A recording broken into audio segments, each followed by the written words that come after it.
Hello. Last lecture बीच में रुक गया था, इसलिए ये थोड़ा डिसकंटिन्यू हो गया। तो इससे पहले आप मुद्रा का अर्थ हम जो देख रहे थे वो आप देख लेना।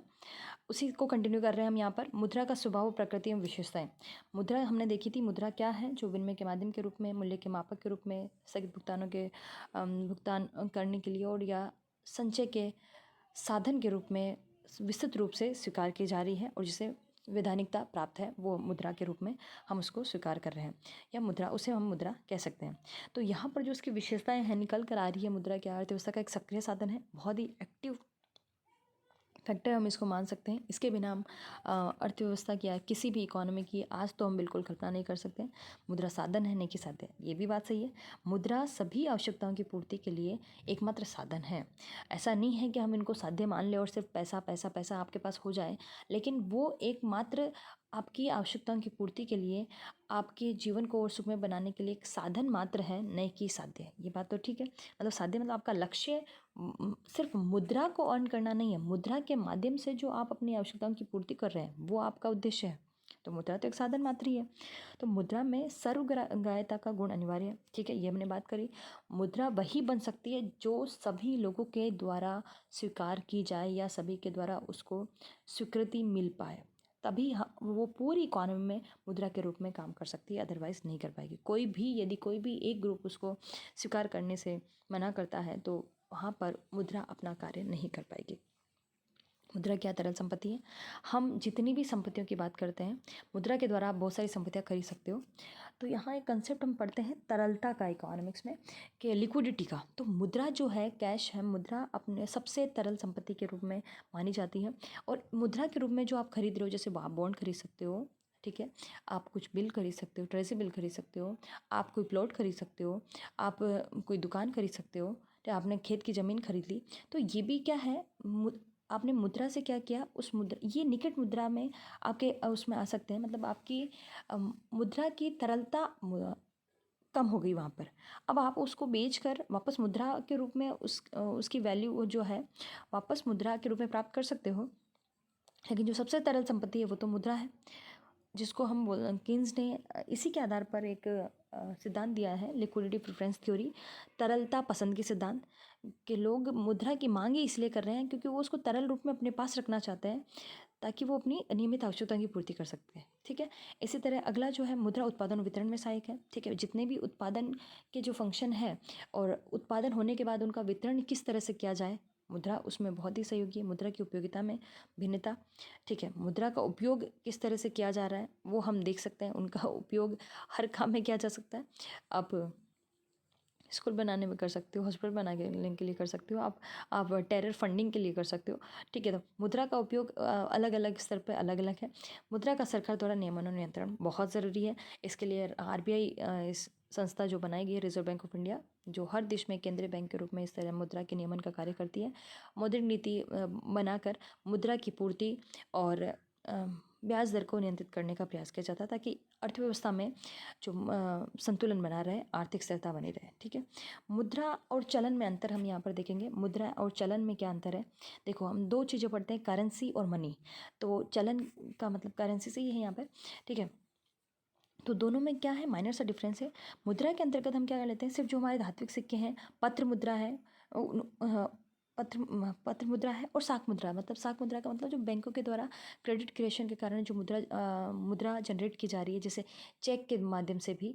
ठीक है, चेक, डीडी, ये सब हम जो भी हम यूज़ में ले रहे हैं मुद्रा के सहयोगी के रूप में, तो वो सब आपकी क्या आएगी, मुद्रा के अंदर शामिल किया जा रहा है। लेकिन चलन की जब हम बात कर रहे हैं, करेंसी की बात कर रहे हैं, जो एक्चुअल में चलन में है, लोगों के हाथ में है, तो केवल धात्विक सिक्के और पत्र मुद्रा को इसमें शामिल करते हैं। साख पत्रों को हम चलन में सम्मिलित नहीं करते, क्योंकि ना तो वे विधिग्राह्य हैं और न उनमें सामान्य स्वीकृति का गुण है। क्योंकि जरूरी नहीं, आप जैसे आप मान लो किसी का पेमेंट चेक से करने जाओ, तो जरूरी नहीं है वो चेक ले, मतलब सामान्य स्वीकृति भी नहीं है और वो विधिग्राह्य भी नहीं। सरकार ने ये कंपल्सन नहीं भी, ये भी नहीं बताया है कि भाई चेक मुद्रा के रूप में काम में लाया जा सकता है। तो उसमें सामान्य स्वीकृति का गुण नहीं है। तो मुद्रा एक बहुत ही विस्तृत रूप में हम देख सकते हैं। चलन क्या है, धात्विक सिक्के, करेंसी की जब हम बात करते हैं वो धात्विक सिक्के, और जो पत्र मुद्रा है वो है करेंसी। ठीक है, तो आप बोल सकते हो, जिसे हम पैसे की बात कर रहे हैं, सिक्का, और हमारे हाथ में जो रहता है हमारे पर्स में सिक्के और नोट, वो तो है करेंसी।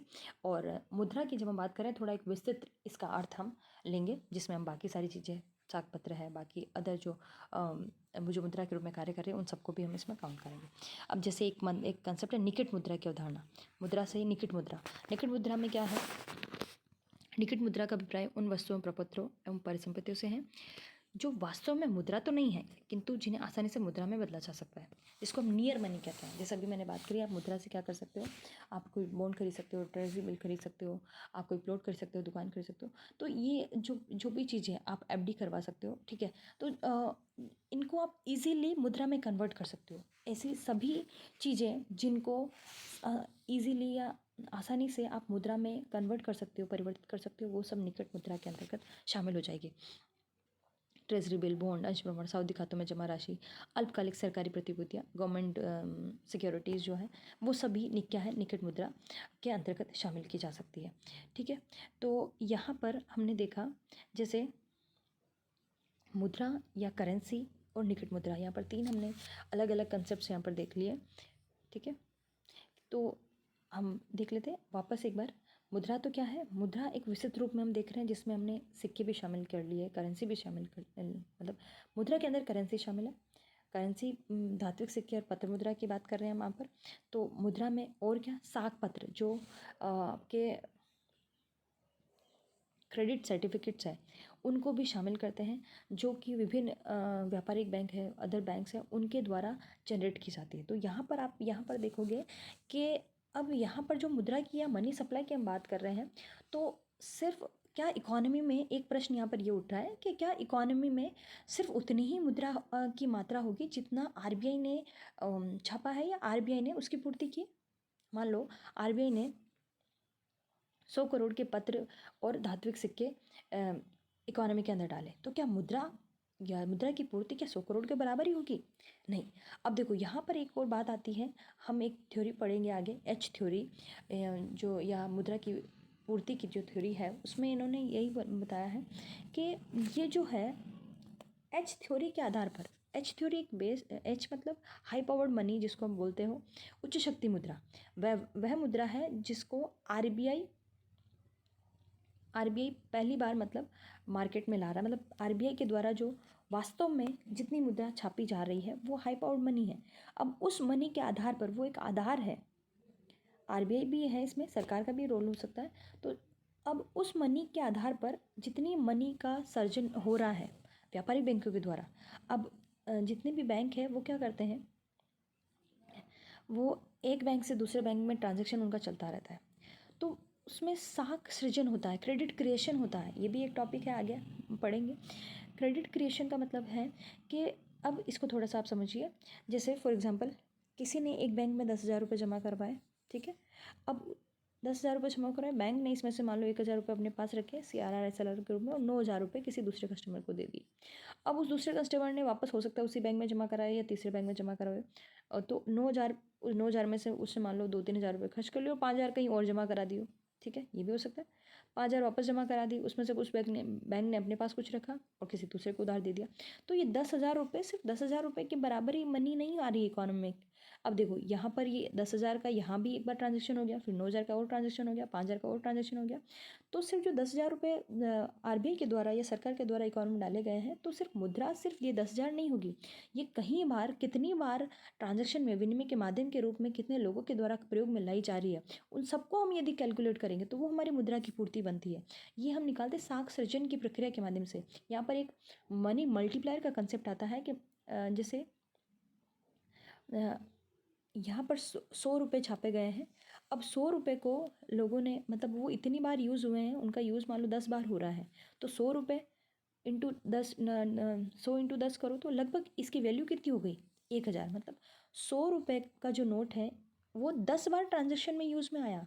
मतलब 100 रुपये 10 बार, मतलब 100 रुपये जो है 10 बार यूज़ में आने का मतलब यहाँ पर है कि 100 इंटू 100 इंटू 100 इंटू 100 जो कर रहे हैं, मतलब इतनी सारी वस्तुओं का जो क्रय विक्रय हुआ है, 1,000 मूल्य की वस्तुओं के क्रय विक्रय के रूप में वो 100 रुपये यूज़ में आ गया। तो मुद्रा की पूर्ति जो हम देखेंगे वो किसके बराबर हो जाएगी, 1000 के बराबर। तो यहाँ पर जो मुद्रा की पूर्ति का हम सिद्धांत पढ़ेंगे, उसमें ये पूरा डिटेल में देखेंगे कि मुद्रा के कंसेप्ट कौन कौन से हैं। तो मुद्रा एक विस्तृत, एक व्यापक अर्थ में हम यहाँ पर ले रहे हैं, और चलन में हम सिर्फ धात्विक सिक्के और पत्र मुद्रा की बात कर रहे हैं।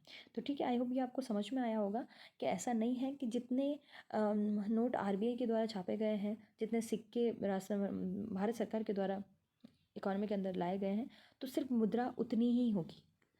उसका कहीं मल्टीपल टाइम हम इकोनॉमी के अंदर यूज़ होते हुए देखते हैं, तो वो सारी उसका ट्रांजैक्शन हम देखते हैं। तो एक कंसेप्ट ऑफ फिशर की इक्वेशन भी आप देखोगे, M V is equal to P T. तो एम को वी से, वेलोसिटी ऑफ मनी से मल्टीप्लाई जब हम करते हैं, तब हमारी पूरी मुद्रा की पूर्ति में प्राप्त होती है। ये तो एम क्या, मुद्रा की मात्रा, और वी है वेलोसिटी ऑफ मनी, कि एक जो नोट है कितनी बार ये ट्रांजैक्शन में या विनिमय के रूप में प्रयोग में लाया जा रहा है, या मुद्रा की एक इकाई कितने हाथों से होकर गुजर रही है, वो है वेलोसिटी ऑफ मनी। उसको यदि हम मुद्रा की मात्रा से मल्टीप्लाई कर दें, तो हमें संपूर्ण मुद्रा की पूर्ति प्राप्त होगी। ठीक है, ये पी इंटू टी क्या है, मुद्रा की मांग को बता रहा है। जितना हम विनिमय ट्रांजैक्शन होगा, ट्रांजैक्शन कैसे होगा, जितनी वस्तुओं की कीमतें होगी उतने के बराबर ही ट्रांजैक्शन होगा। तो जितनी वस्तुएं हुई है उसको उनकी कीमत से मल्टीप्लाई कर ले, जितना भी ट्रांजैक्शन हुआ है, तो क्या होगा, मुद्रा की, हम यहाँ पर देख सकते हैं पी टी, मुद्रा की मांग हमें यहाँ पर प्राप्त हो जाएगी। ठीक है, तो इस तरह से ये मुद्रा और चलन में अंतर हमने देख लिया। निकट मुद्रा के का जो कंसेप्ट है वो भी हमने यहाँ पर समझ लिया। ठीक है, अगले लेक्चर में हम मुद्रा के कार्य देखेंगे।